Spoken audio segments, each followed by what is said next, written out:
우리 이 시간에는 때를 따라 돕는 은혜라는 제목으로 하나님의 말씀을 함께 나누시겠습니다. 여러분은 가나안 땅 하면 무엇이 떠오르시나요? 가나안 땅은 하나님께서 이스라엘 백성에게 주신 약속의 땅이죠.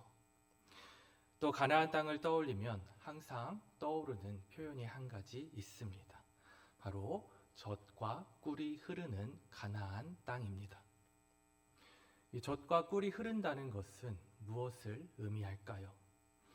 여기서 젖은 양이나 소의 젖을 말하고, 또 꿀은 우리가 흔히 떠올리는 벌꿀만이 아니라 고대 근동에서 주로 대추야자나 과일에서 얻는 천연 당분을 의미합니다.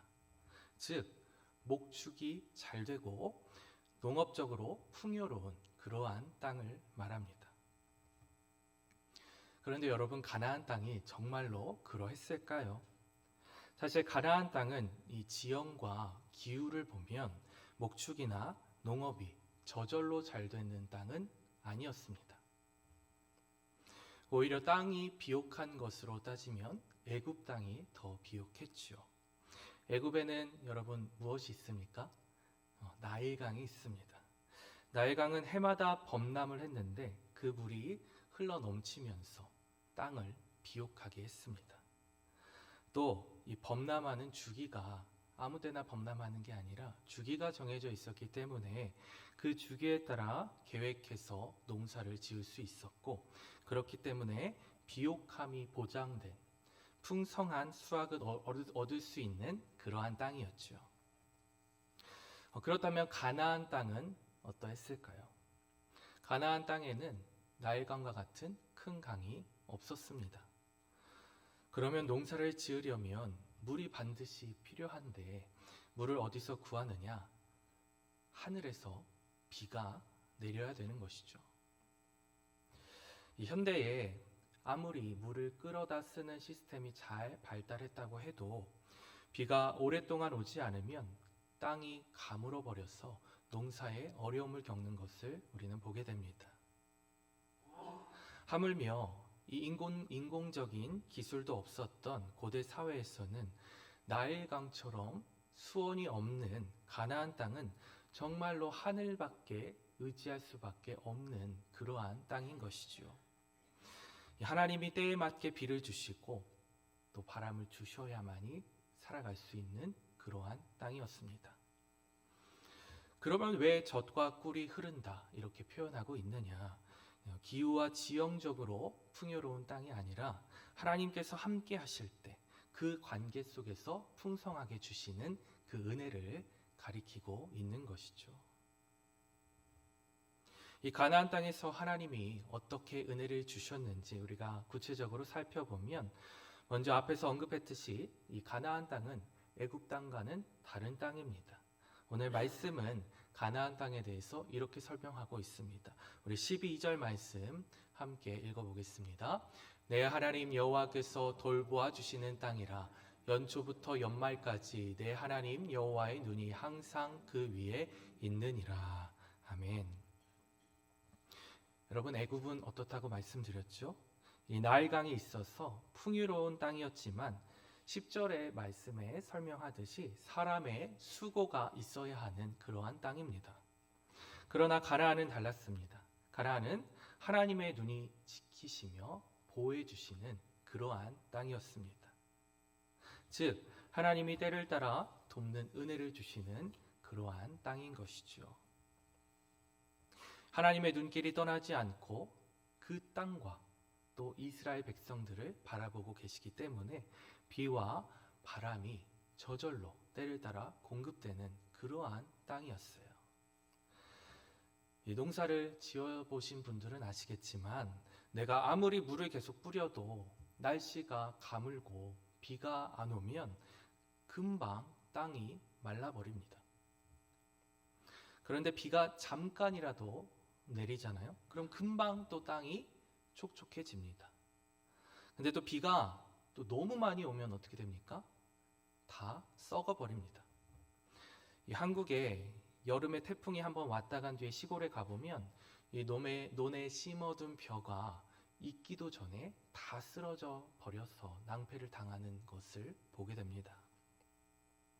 중요한 것은 비가 내린다는 게 중요한 것이 아니라 비가 때에 맞게 내려야 한다는 것입니다. 그런데 오늘 가나안 땅에서 이렇게 중요한 비를 어떻게 내려주시겠다고 말씀하고 있느냐? 14절 말씀 함께 읽어보겠습니다. 여호와께서 너희의 땅에 이른 비 늦은 비를 적당한 때에 내리시리니 너희가 곡식과 포도주와 기름을 얻을 것이요. 아멘. 적당한 때에 비를 내려주시겠대요. 농사를 시작할 때는 굳은 땅을 적시어서 파종할 수 있도록 이른 비를 주시고, 또 농사를 마무리할 때는 곡식의 이삭을 여물도록 늦은 비를 주시겠다는 것입니다. 즉 시작부터 끝까지 때를 따라 돕는 은혜로 함께 주시겠다는 것이죠. 여러분, 오늘 본문에 비에 대해서만 나와 있지만 가나안 땅은 비만 중요한 것이 아닙니다. 이 복음송 중에 이 사람을 보며 세상을 볼 때 이 찬양 아시죠? 거기 가사에 보면 동남풍아 불어라, 서북풍아 불어라 이런 가사가 있는데요. 이스라엘의 지형에 따른 기후를 나타내 주고 있는 가사입니다. 이 서북풍은 지중해 쪽에서 불어오는 바람입니다. 그래서 바다에서 불어온다는 것은 무엇을 바람 속에 머물고 있을까요? 습기를 머물고 있다는 것이죠. 그래서 씨앗을 심었을 때 잘 자랄 수 있도록 도와주는 그러한 바람입니다. 또 동남풍은 아라비아 사막에서 불어오는 바람입니다. 이 바람은 사막에서 불어오기 때문에 뜨겁고 건조합니다.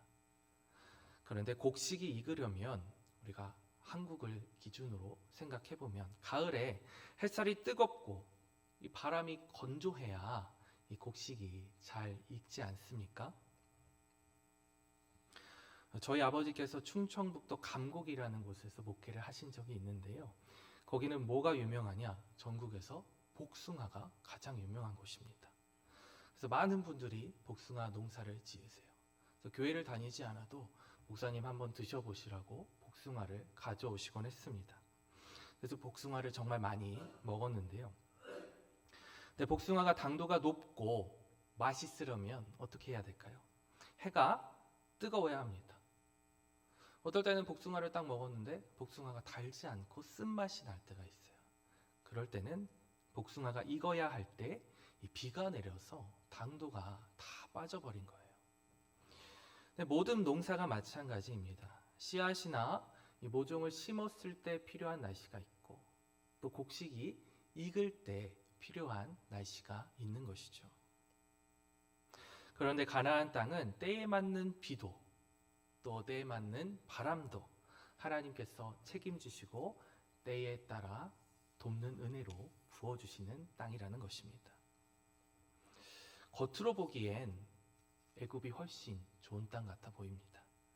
그러나 애굽은 반드시 무엇이 필요하냐? 사람의 수고가 필요합니다.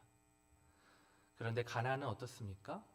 하나님이 때를 따라 비를 주시고 또 바람을 주셔서 열매 맺게 하시니 얼마나 축복받은 땅입니까? 우리 인생도 마찬가지입니다. 하나님께서 우리 인생 가운데 때를 따라 돕는 은혜를 주시는 줄로 믿습니다. 우리 삶의 모든 부분에 그때 때에 맞게 하나님께서 은혜를 주세요. 우리의 삶을 한번 뒤돌아보세요. 순간순간 하나님의 은혜가 없었던 적이 여러분 있으십니까? 없습니다. 모든 순간순간마다 하나님께서 우리와 함께 하시고 때를 따라 돕는 은혜로 함께 주셨습니다. 모든 것이 다 하나님의 은혜입니다. 저도 인생 가운데 이러한 은혜를 참 많이 누렸는데요. 하나님께서 때를 따라 돕는 은혜를 주신다는 것은 매번 경험하지만 근래에도 특별히 느꼈던 경험이 있었습니다. 저희 가정이 한국에서 미국으로 오면서 박스 9개만 비행기에 싣고 왔습니다. 지금 생각해보면 너무 무모한 것 같아요. 미국에 와서 얼마나 많은 이 살림살이가 필요하겠습니까? 감사하게도 많은 성도님들이 도네이션 해주셔서 집안에 필요한 물품들이 빠르게 채워졌습니다. 딱 한 가지 부족했던 것이 있는데 뭐냐면 침대가 없었어요. 그래서 이 100불짜리 폼 매트리스만 사서 바닥에서 깔고 지냈습니다. 처음에는 그럭저럭 지낼만 했는데 이게 미국에 와서 살이 쪄서 그런지 폼이 점점 무너지더라고요. 나중에는 막 허리가 아프고 제가 목이 안 좋은데 목도 아프고 그래서 이제는 침대를 좀 사야겠다 하고 있었습니다. 근데 한 권사님께서 전화가 오신 거예요. 이 윤충현 목사님이 오신 지 얼마 안 됐을 때 얘기인데 어떤 분이 사용한 지 얼마 되지 않는 침대를 너무 깨끗한데 도네이션 해주시겠다고 이 윤 목사님 침대 필요하시지 않으시냐고 저한테 전화를 주신 거예요. 네. 근데 이제 윤 목사님은 이미 침대가 도네이션을 받아서 있었습니다. 그래서 제가 얼른 권사님 저 그거 필요합니다 말씀드렸어요. 근데 문제는 이 침대를 가지러 가야 되는데 또 사이즈도 킹입니다. 근데 제가 무거운 물건을 이제 수술해서 들기가 어려운데 그래서 사실 침대 구입도 미루고 있었던 건데 이걸 도대체 어떻게 가져와야 하나 그때부터 고민이 들더라고요. 일단 가져오기로 했으니 차를 빌려와야겠고 그래서 막 유호를 알아보고 있었습니다. 알아보면서도 한편으로는 그 침대를 내가 어떻게 그 차에 싣고 올 수 있을까 고민을 하고 있었어요. 그러고 있는데 권사님이 다시 전화가 오신 겁니다. 목사님, 제 친구도 그 집에서 물건을 가져오려고 하는데 그 친구에게 목사님 사정을 이야기했더니 본인이 배송비, 팁까지 다 부담을 해서 사람을 써서 목사님 댁까지 가져다 드린다고 합니다. 목사님 걱정하지 마세요. 그래서 그 큰 침대를 안방까지 업체에서 다 옮겨주고 갔습니다. 여러분 별거 아닌 일이라고 생각할 수도 있지만 제 얼굴도 모르고 제 이름도 모르는 분이 저를 위해서 돈을 지불해 가면서 섬겨주신다는 것은 이것은 하나님의 은혜가 아니고는 어떻게 설명할 수 있는 길이 있겠습니까? 이 일을 통해 저는 또 한 번 하나님이 얼마나 저를 사랑하시고 살피시고 또 세심하게 때를 따라 은혜를 베푸시는지 충만히 경험하는 시간이었습니다. 여러분도 인생을 되돌아보시면 이렇게 하나님의 때를 따라 돕는 은혜를 경험한 순간이 참 많이 있으셨을 겁니다. 그런데 여러분 중요한 것은 이 은혜를 아무나 받는 것이 아닙니다. 오늘 말씀은 언제 이러한 은혜를 누릴 수 있는지 말씀하고 있습니다. 우리 13절, 16절 말씀 함께 읽어보겠습니다. 내가 오늘 너희에게 명하는 내 명령을 너희가 만일 청종하고 너희 하나님 여호와를 사랑하여 마음을 다하고 뜻을 다하여 섬기면 스스로 삼가라 두렵건대 마음에 미혹하여 돌이켜 다른 신들을 섬기며 그것에게 절함으로. 아멘. 13절 말씀은 하나님의 말씀을 지키고 하나님을 사랑하여 섬겨야 한다는 것이고 16절 말씀은 우상을 숭배해서는 안 된다는 것이죠. 두 말씀 모두 하나님의 은혜가 어디에 있음을 지금 보여주고 있습니까? 하나님과의 관계 속에 있음을 보여주고 있습니다. 사랑하는 성도 여러분, 오늘 말씀을 통해 반드시 붙잡아야 할 진리가 이것입니다. 때를 따라 돕는 은혜는 하나님과의 바른 관계 속에서 주어진다는 것입니다. 우리의 삶도 마찬가지입니다. 우리가 무언가를 하나님 앞에서 잘해서 은혜를 얻는 것이 아니라 하나님이 우리와 함께 하시고 하나님과 바른 관계 속에 있을 때 때를 따라 돕는 은혜를 우리가 누릴 수 있는 것입니다. 히브리서 4장 16절 말씀, 제가 늘 의지하고 기도할 때마다 붙드는 말씀인데요. 함께 읽어보겠습니다. 그러므로 우리는 긍휼하심을 받고 때를 따라 돕는 은혜를 얻기 위하여 은혜의 보좌 앞에 담대히 나아갈 것이니라. 아멘.